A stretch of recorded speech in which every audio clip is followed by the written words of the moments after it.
तो हेलो जय हिंद दोस्तों, कैसे हो आप लोग। आज का मेरा एक छोटा सा, जो भी परीक्षार्थी बिहार बोर्ड मैट्रिक व इंटर परीक्षा में बैठेंगे उनके लिए यह वीडियो जो है बहुत ही उपयुक्त होने वाला है, क्योंकि इसमें हम तत्सम तद्भव के जितने भी ट्रिक हैं उन सभी ट्रिकों का जिक्र यानी निचोड़ इस वीडियो में, एक छोटा सा वीडियो में हमने दे दिया है। तो कृपया आप सब इसको देखें, आपके लिए यह क्या होगा, यूजफुल होगा। तो चलिए हम देखते हैं कि तत्सम तद्भव का ट्रिक आखिर में है क्या। तो देखते हैं हम इस तत्सम तद्भव के ट्रिक को। जो भी परीक्षार्थी कंपटीशन की तैयारी करते हैं उनके लिए वीडियो क्या होगा, उपयुक्त होगा। तो चलिए देखते हैं, सिलसिला को स्टार्ट करते हैं। तो यहाँ पर हम सिलसिला को स्टार्ट करते हैं, आज की सिलसिला आरंभ करें। आज की सिलसिला देखिए, सबसे पहला है स्रोत या उत्पत्ति या इतिहास के आधार पर। स्रोत या उत्पत्ति या इतिहास के आधार पर शब्द के चार भेद होते हैं। स्रोत या उत्पत्ति या इतिहास के आधार पर शब्द के कितने भेद होते हैं? स्रोत या उत्पत्ति या इतिहास के आधार पर शब्द के चार भेद होते हैं। ठीक है, पहला होता है तत्सम। पहला क्या होता है? तत्सम होता है। ठीक है, फिर दूसरा होता है तद्भव। ठीक है, दूसरा क्या होता है? तद्भव। ठीक है, फिर तीसरा होता है देशज, फिर चौथा होता है विदेशज। ठीक है, फिर चौथा होता है विदेशज। अब देखिए,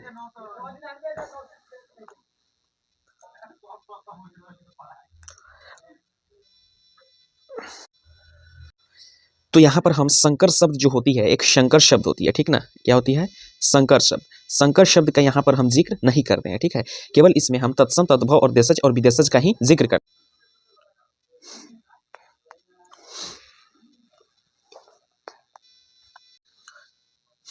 देखिए, तत्सम का जब संधि विच्छेद किया जाता है, तत्सम का जब संधि विच्छेद जब करते हैं तो आता है तत् जोड़ सम, यानी तत् जोड़ सम। तत् जोड़ सम का अर्थ होता है तत्। तत् मतलब उसी के समान, और संस्कृत का होता है सम, यानी सम जोड़ कृत संस्कृत होता है। तो इसलिए संस्कृत के समान जो शब्द होते हैं उसी को हम क्या बोलते हैं? संस्कृत के समान जो शब्द होते हैं उसी को हम तत्सम कहते हैं। ठीक है ना। तो इसलिए यहाँ पे लिखा हुआ है तत् जोड़ सम, अर्थात संस्कृत के बीच जो शब्द संस्कृत में, ठीक है ना, संस्कृत के क्या होगा?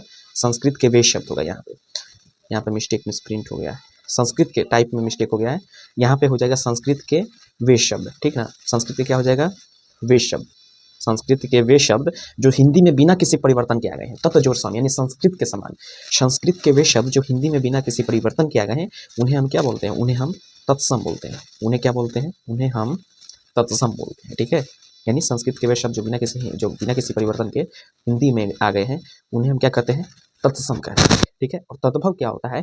तत्सम का परिवर्तित रूप तद्भव। तद्भव क्या होता है? तत्सम के बिगड़े रूप या तत्सम के बिगड़े रूप को या परिवर्तित रूप को तद्भव कहते हैं। अब जल्दी से इसका ट्रिक देख लेते हैं। तो ये ट्रिक को देखते हैं। ट्रिक है पहला जो ट्रिक है उसको देखिए। पहला जो ट्रिक है वो कहता है कि तत्सम शब्दों में, ठीक है ना, क्या?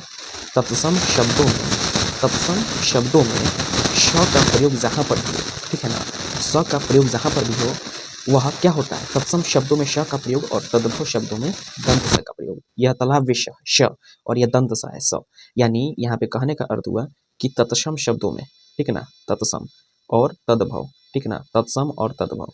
तो तत्सम में तालाब विष श और यह स, जैसे देख लीजिए यहाँ पर आपको दिखा दे, यहाँ पर हम दिखा दे कि जैसे यहाँ पे देखिए, यहाँ पे श्यामल है, तालाब विष, तत्सम में तालाब विष और तत्सम में तालाब विष, ठीक है ना। तत्सम में क्या होती है? तालाब विष। एक मिनट, तत्सम में क्या होती है? तत्सम में होती है तालाब विष और तद्भव में दंत स, यानी जहाँ पर भी आपको देखिए, यहाँ पे तालाब विष है तो स आया तो क्या हो जाएगा? तत्सम हो गया, और दंत स आया तो क्या हो जाएगा?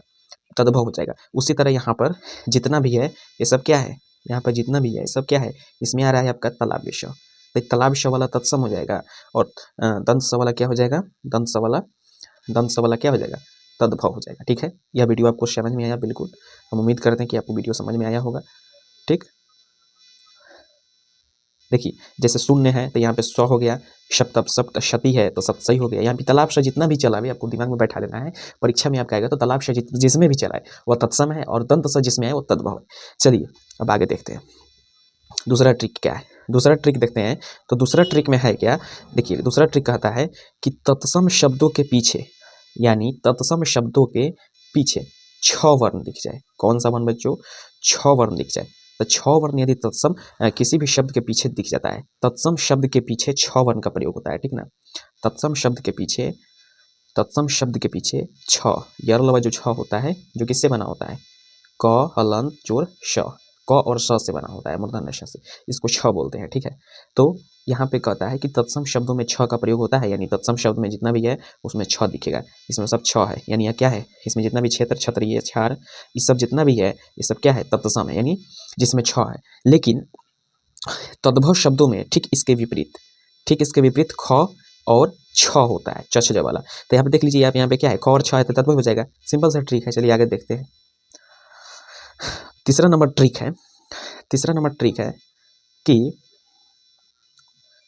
ट्रिक आता है कि तत्सम शब्दों में स्र, ठीक है ना, जो स और र से बनता है, या स्र जो होता है, ठीक है, यह बनता है श और र से, ठीक है। या तो ऐसे लिखिए, या तालाब श हल जोर र हल जोर अ, ठीक है, ऐसे लिखिए, दोनों एक ही बात है, ठीक है। तो देखिए तत्सम शब्दों में स्र का प्रयोग होता है, तत्सम शब्दों में किसका प्रयोग होता है, स्र का प्रयोग होता है, और वही तद्भव में दंत स का प्रयोग होता है। आप देख सकते हैं, श्रृंगार, श्रृंग, श्रेष्ठी, श्रावण, श्रृंगालु, श्रृंखला, ये सब जितने भी हैं क्या है, यह तत्सम है। और वही इधर देख लीजिए, स वाला दंत स वाला, ये क्या है, तद्भव है। तो ये भी आपको अच्छी तरह से समझ में आ गया होगा। फिर चौथा नंबर पर देखते हैं।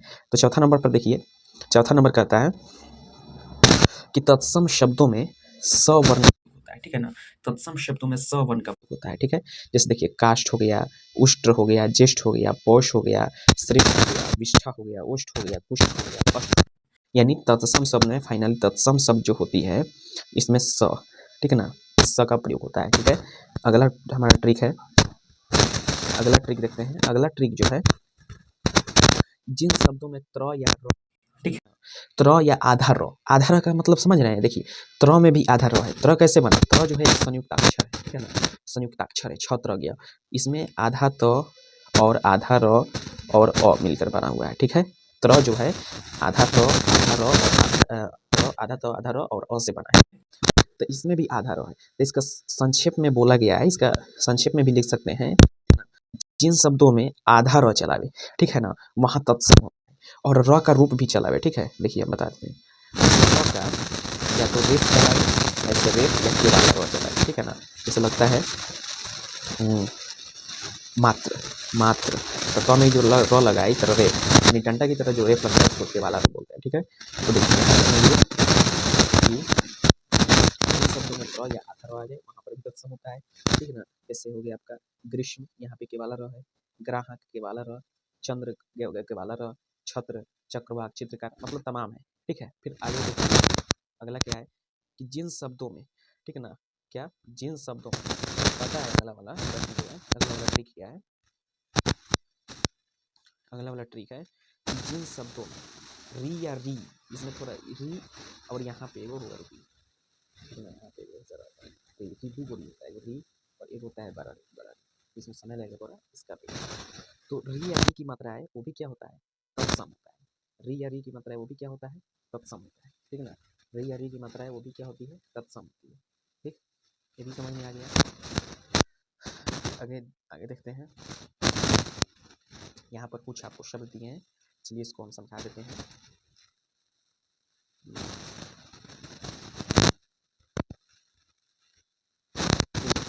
है अंतः कथा, ठीक है, क्या है, अंतः कथा।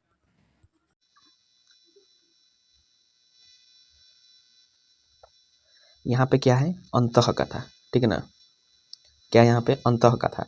अब देखिए अंतः कथा क्या है, तत्सम है, अंतः कथा तत्सम है, ठीक ना। यहाँ पे अंतः कथा है जो परीक्षा में बार बार ट्रेंड करते हैं, परीक्षा में बार बार पूछता है सब जितने भी है, ठीक है ना।